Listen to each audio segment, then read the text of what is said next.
Well, after a violent start to the summer, hundreds of Toronto police officers deployed to overnight shifts in an effort to curb gunfire on our streets. It was part of the gun violence reduction plan, which wrapped up earlier this month. And joining us live now with the results, Toronto Police Chief Mark Saunders. Good morning to you, Chief. Good morning. It has been quite the summer, and that is, words can't really put into what we've seen out there.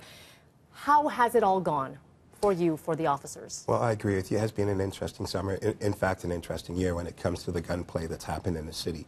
With our 8-week plan that we put together, the men and women from Toronto Police did an excellent job. There were numerous arrests made. I mean, we arrested over 247 people strictly with gun types of offenses. We seized over 135 firearms, and through judicial orders, we seized another 19. So when you look at that time frame and the amount of resources and the amount of outcomes as a result of that short period of time specific to gun violence, I think we did a fantastic job.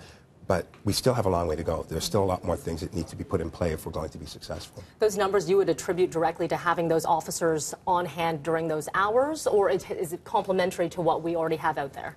Well, it's a combination of both, because not only were they doing the gun violence plan, but they're also doing enforcement. They're also doing proactive policing. They were also, if you remember in August, they had to submerge into an elevator to save 2 people. And there are a whole host of different things that each and every day were challenging the men and women over the summer, and they answered the bell really well. Mm-hmm.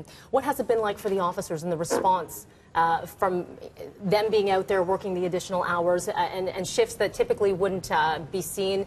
What have they been saying about that? Well, the vast majority have signed up to help keep the city safe, to keep the citizens safe. And so I didn't get a whole lot of complaints from anybody. I would say that collectively the frontline men, as well as the specialized men and women, really put a strong effort in from start to finish. And it's continued. It's still ongoing. There's still some stories that we have to close the loop on in order to be successful. The Homicide Squad did a fantastic job this summer. They solved so many cases, and they had quite a bit when you look at the amount of murders that we've had this year, which is something we need to take a stronger look at next year.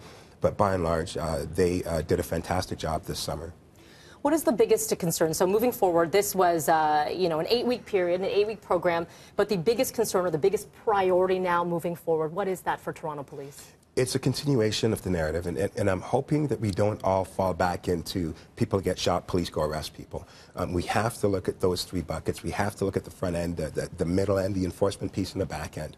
You know, I don't think that a 5-year-old boy in a playground one day says, I want to shoot somebody in the face. What happens is there's a journey that's taken, and that journey leads them to where they are now. We need to figure out how we can disrupt that type of thing. So we have to look upstream.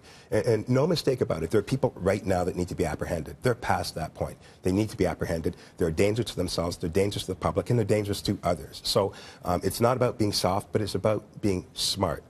Increasing the focus tables is fantastic. The enforcement piece is also fantastic, and we'll stay streamlined with that. And then at the back end as well, those people that are going to shoot or pull a trigger in the City of Toronto, I think there needs to be a strong deterrent factor for that as well, too. Chief, is the budget there to make all of these things happen?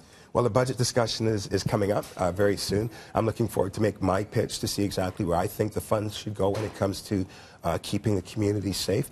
I can say that the City Hall, the mayor, has been very cooperative with us throughout, and working with the board, I think that we should be able to come up with something, having an understanding of the direction we need to go in order to keep this the safest urban city in North America. We'd be looking to the province for additional funds? I'll look to anyone who's got money, including you, if you have anything. I have nothing, Chief. Okay. Nothing at all. No, it's all levels of government have been incredibly cooperative, yeah. and they continue to be. And like I said, this is the first time in a long time where we're looking at it from a more holistic, from a broad bandwidth, and I'm excited about the opportunities. You're not going to see success overnight. It will take some time, but we're starting to slowly see the shift. Mm-hmm. We're starting to see the momentum. We've got the neighborhood officer pilot project starting in October. You'll start seeing results from there as well, and I'm taking every step to reduce the pressures for the frontline officers so that they only go to the calls where they're needed the most. Okay, please do come back and on some better terms if we could. Okay, yeah, thank you very much. Thank you. Appreciate you coming in, Good Chief. seeing you. Chief Saunders.